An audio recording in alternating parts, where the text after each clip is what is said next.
Hello, how are you? Hi, Hunter. Thank you so much for having me here. Thank you to the Power to Fly team. I feel like I've known all of you for a few years now. So it always feels like coming back home and seeing some friendly faces every time I'm back here on this virtual stage. Welcome, everybody. Happy Asian American Pacific Islander Heritage Month. I'm excited to celebrate with all of you here today, and then also share my story as you think about your career, and also for those of you who are first generation and also immigrants or refugees. Hopefully my personal story will help inspire you and maybe resonate with something in your life that could potentially help you in your career in some way, shape, or form. So I am going to share my screen right now. And please let me know if you can share, if you can see my screen. I just want to make sure that it's visible to everybody. And Hunter is going, thanks, Hunter. Hunter is going to help with monitoring the chat. So as Hunter shared with you today, I am going to be talking about how to design a career path that leverages your life experience, and sharing with you some of the lessons that I learned from being first in my family. Ooh, why is this not moving? Okay. So first I want to start off by saying Jariep Sua. Jariep Sua means hello in my mother tongue, which is Khmer, the native language of Cambodia. I am going to be sharing with you today my story and how it led to my business as the career first coach and founder of Stack, which is where I help first-time career changers, people managers, early stage founders, and solopreneurs navigate what I refer to as a career first. So the story starts here. At the very top left corner, you'll see an image of the Buddhist temples in Cambodia, which is where my story begins before I even walked this earth. My mom and my dad are originally from Cambodia, and they were escaping war and a genocide while my mom was 9 months pregnant with me. By the time that they reached the Thai refugee camp, they were there for a few months before we got sponsored. And that is actually where I was born. So there's a picture of the Khao Dang refugee camp on the top right corner of this slide, which is where I was born. And that's where my ultimately my life began and my story began. And from there, we got sponsored to the US, and then we moved to Flatbush in Brooklyn, which is the image that you see down there on the very bottom right-hand corner. That structure there is called the Peristyle, and it can be found in Prospect Park, which is a block away from where I grew up in Brooklyn. And I share all of this with you because that is the origin of my story, and eventually what I learned that led me to my career and a lot of decisions and choices that I've made. I have not mentioned to you the image in the very center of it all, which is a picture of my grandmother. She is my paternal grandmother who lives here in the US, and that's a picture of me and my cousin Tia, who lives in Long Beach, California. Tia and I are the oldest children of my grandmother, who has 15 living grandkids. And when you have this background and this story, and then when you're positioned in that birth order and coming into the US as immigrants and as refugees, there's a lot of things that I had to navigate on my own, and that somehow got embedded and incorporated into a lot of decisions that I made that actually helped propel my career forward. So what I want to do today is share that story with you in terms of the lessons I learned from being first in my family. So one of the earliest memories that I have as a child when I first entered school, so when I first started kindergarten, One of my earliest memories is a big box of crayons. So a lot of you may be familiar with this. I can't recall if it was a 96 box or a 64 pack of Crayola crayons, but I do remember my kindergarten teacher, Miss Jackson, walking around with this box of crayons. Now, the reason why that memory is so vivid and so distinct for me is because when I started kindergarten, I didn't speak any English. I spoke Khmer throughout my entire childhood, and I didn't even know the question, what is your name? And so I started school not understanding the language, and it was really difficult for me. It was a very scary world because I was brought in, to school with a room full of strangers and all these different kids that I did not know. And it was difficult for me to figure out what was going on and what was expected of me. And there was one day when Ms. Jackson started to initiate an activity for her classroom. And I didn't know what the instructions was. I didn't know what she was, expecting from us. But I did recall Miss Jackson walking around a room with this giant box of Crayola crayons. And as she was walking around the room, she would approach each student in the class with this giant box of Crayola crayons. And I started to notice a pattern that happened. Every time she stopped by a student, each student will pull out 2 crayons from this big box of crayons. And this would happen over and over again. And by the time the box came to me, I then proceeded to pull out 2 crayons from the box of crayons because that was the pattern that I was observing. Now, as I recall this memory years later and started to talk about it, what I realized was that I was developing a skill. I was developing pattern matching. I was developing my analytical skills. I was developing my ability to read the room and read behaviors that, fast forward many years later, ended up becoming advantageous for me in my career when I was serving as an HR business partner, when I was training people, when I was coaching people, when I was leading the people and culture team for different organizations. And these are some of the things that we have, that all of you have, that's sitting within your memory bank, skills that you have developed as a result of either lack of resources or being able to come up with creative ways to solve different problems that we carry with us and we put into practice throughout our entire early childhood. That then somehow manifests into something that we can utilize as a strength, as an advantage, as a competitive advantage for us in the future. And so when we think about that, what I would ask for you to do is reflect upon your upbringing, your early childhood, and ask yourself, what memories come to mind when you reflect on your early childhood? What do you recall doing in response to your environment or the situation? Looking back on the example of the Crayola crayons, in your early childhood, was there something that occurred that caused you to somehow pinpoint or delve deeper into an action or a way of thinking or a solution that you found in order to adapt to your situation, to your environment?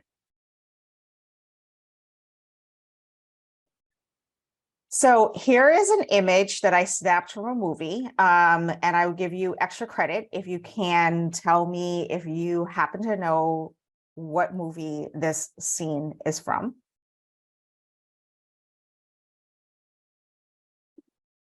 Any bites? Okay, so this is a scene from the movie Everything, Everywhere, All at Once. The reason why I wanted to show this image from this movie is because when I first saw this image, specifically that dining room table, and there was a scene where the grandpa was eating in this very small section that was cleared out at the end of the table, I was thinking to myself, oh my God, that is the table and setup that I grew up in, and also what I've been surrounded with when I go and visit my parents' friends, when I go and visit extended family. And when I started to share, what this looks like when I was growing up, what I started to realize was that a lot of people who are immigrants, shared this similarity, that we grew up in this home that was just like filled with a bunch of things, right? It was just like things on top of other things, on top of more things. And it would just be buried with all of the, all this clutter, right? All of these different things. And the reason for that is because, when we just, felt like everything that we had, we held on to and was so precious, and we didn't want to let that go. And it was very difficult to, part ways with something that could potentially be useful sometimes in the future. And what I started to realize as I got older is that one of the things that this environment manifested into, or things that it taught me as I was getting older, is that when we hold on to a lot of things, when we hold on to a lot of clutter, when we don't know what we actually have, we can't make space for the things that we want, the things that we feel like we need, or the things that we feel like we deserve. Because there's so much that's sitting there that's occupying space that we can't make room for other things to appear. And so when you think about your childhood, and you think about your upbringing, I want you to reflect on this one question. What are you holding on today that is no longer functioning and taking up unnecessary space? Do you have things that represent a, broken table that you may one day hope to fix or refurbish, but you don't, you've been hanging on to it for years and you don't plan on doing that? How this shows up in the form of your career is potentially staying at a job that's no longer serving you, that's no longer working for you, that's actually a toxic environment. But because you feel like there's some good that's still there, or that you're not worthy or deserving of something better, you hold on to those things. And by holding on to those things that are broken, that's no longer serving you, that's no longer functioning, you're unable to actually make space and pave out room for other things, greater things, bigger things that you clearly deserve and you clearly desire and want in your life. So that's another lesson that I learned growing up in my environment. So let's talk about dollars and cents. One of the things that I wrote a blog back in November called the Origin Money Story and How It Impacts Your Career. And the reason why I wrote this blog post is because I started to think about money and how the concept of money entered my life and what money represented to me as I was growing up. And I started to recall a lot of statements that was communicated to me as a child and as a teenager from my parents, from my family, from family friends. And it all sounded like this: we can't afford that. Put that away. We should buy this thing instead of this other thing because this is on sale and this is what we can afford. Don't spend money, save your money. You don't know when you're going to need it one day. Don't trust the bank. Keep your money at home where you can see it. And what I didn't realize as I was recalling these early money origin stories is that they, formed this concept of scarcity mindset that got embedded in me in my early childhood, that showed up in different ways throughout my career.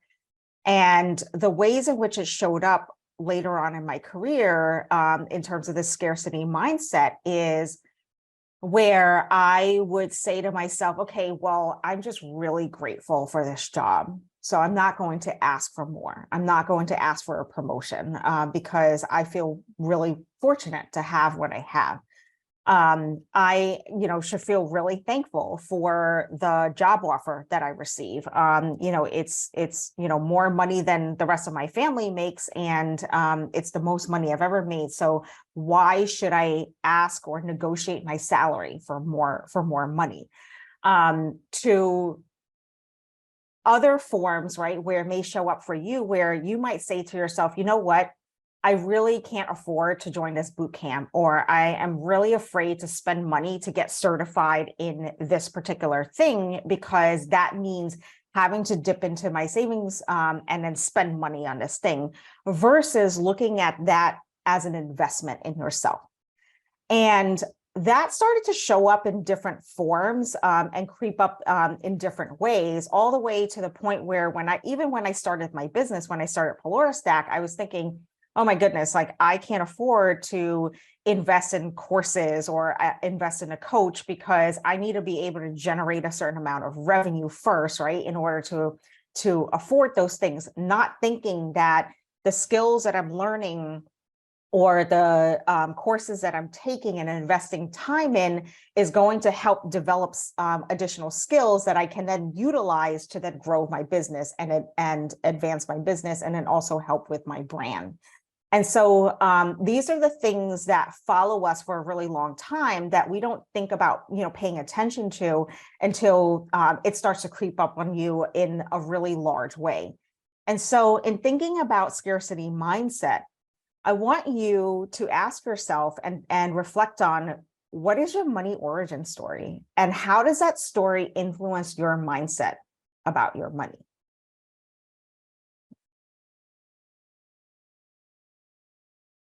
So in tying the loop and circling back to design your career by leveraging your life experience, you want to start by reflecting on the experiences that you had in your early childhood and your upbringing, and recall, what did you do in those circumstances where you didn't have the resources, or you were the first person in your family to do X, Y, and Z?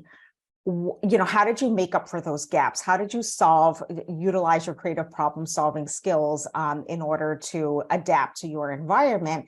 And what did you learn that you have now developed a skill for, that you can now put into use and embed that into your career and use that as your competitive advantage?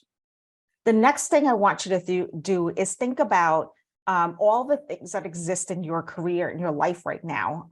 What is no longer functioning? What is no longer serving you, that's taking up unnecessary space that you now need to remove in order to make room for bigger and better things that you are striving for and looking for in your career? And then lastly, I want you to think about your origin money story. What is that origin money story telling you? And does scarcity mindset play a really large role in that money origin story?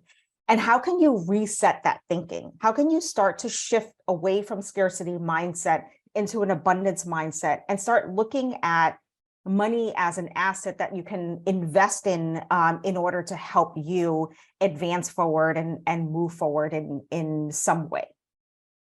So that's what I wanted to share with you today. And I want to just open it up to questions or comments that all of you may have. Or if you wanted to share your own personal money origin story or skills that you've picked up in your early childhood that you would love to share with all of us. So I have here, hey, Hunter. Hello. I'm happy to help with these questions if you like. I can Yes, lob that them would be towards great. you. Yes. Awesome. Awesome. Well, thank you for that. And thank you so much for, speaking so candidly about your own life story. And though our paths are very different, I have I was going down the rabbit hole of my own childhood. We can talk about that later. I Let's would get to love some that. questions, but it definitely was. So if it was happening for me, I can only imagine it was happening for other people. Okay, so Judy Kim asks, What about those who have no family and no money left after the last few years and pushed out of their careers by the prejudice? No. Well, first of all, Judy, thank you so much for sharing that. I'm, really sorry for sharing that you don't have any family or money left. What I would say is that in my life, I was fortunate enough to grow up in a big family.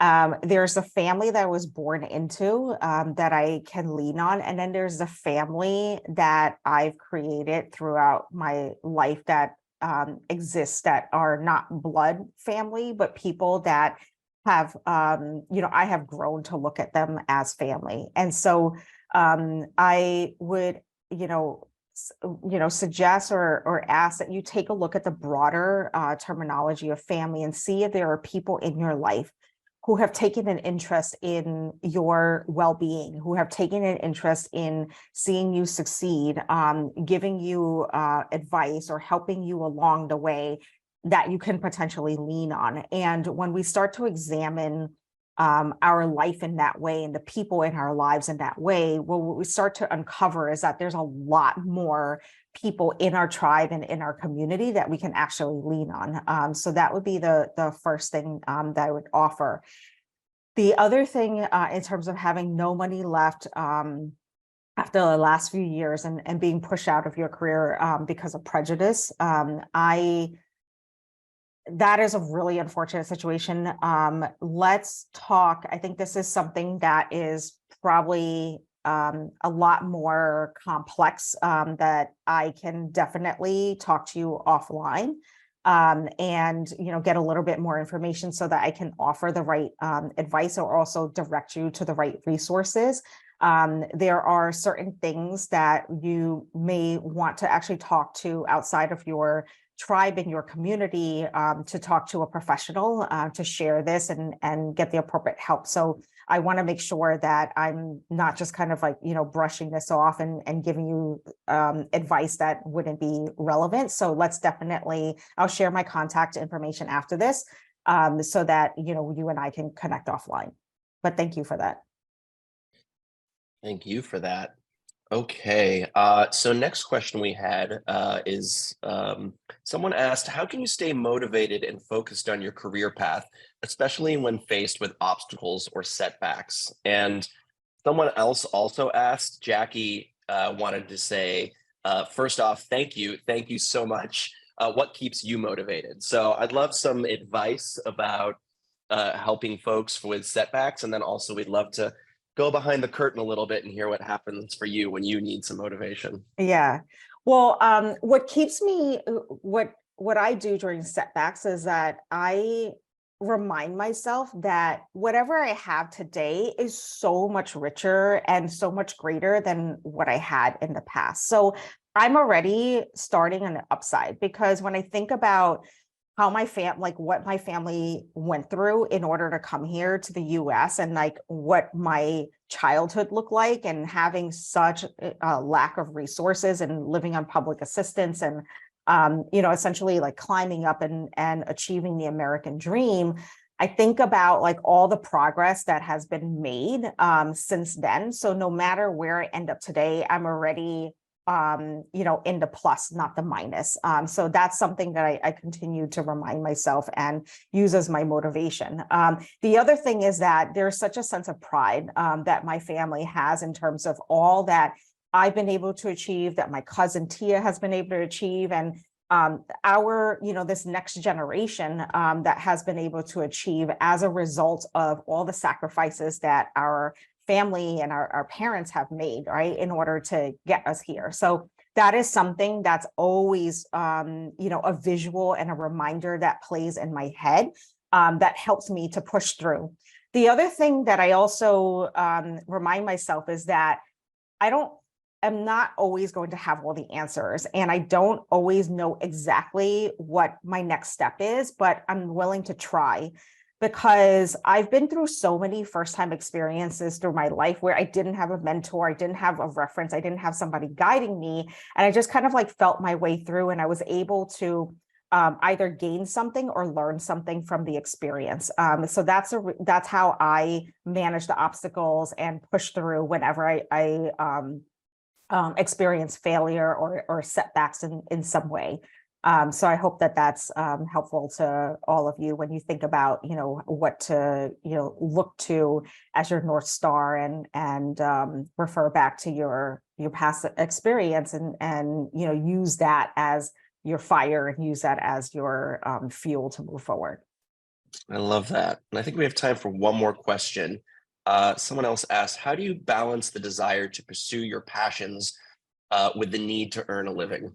Good question. Excellent question. So I went through this before I started Stack. So I am not good at juggling multiple things at the same time. So I knew that doing a side hustle while I worked full time wasn't necessarily something that was going to work for me. And because of that, I decided to save up money in order to start my business, and then also put in my mind that if I didn't earn anything for 2 years, I would be okay because I've saved up all this money to be able to afford myself, a lifestyle that felt comfortable to me while I built up my business. And so I think that it's always about understanding what's important to you and what is the minimum that you need in order to have the lifestyle that is going to feel comfortable for you. And that is something that only you can define for yourself because it looks different for everybody. And once you determine what that actually looks like and what that number looks like, then you can start to assess like what are some of the trade-offs that you can make while you can still maintain that vision and that expectation or that need that you have in order to achieve having that lifestyle. So, while you pursue your passions and you pursue your mission or other things that you're interested in, I think that there's a lot more. One of the things that I've learned as an entrepreneur and working on my own is that there's actually a lot more time that we have that we don't realize, that we're just kind of like brushing away and discounting that time.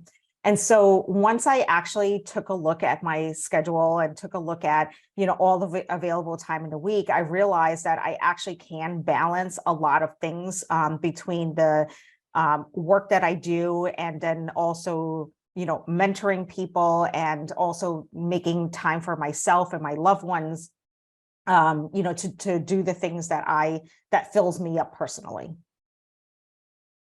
Amazing. Liang, thank you so much for making the time today. What's the best way for folks to stay connected with you and to keep the conversation going?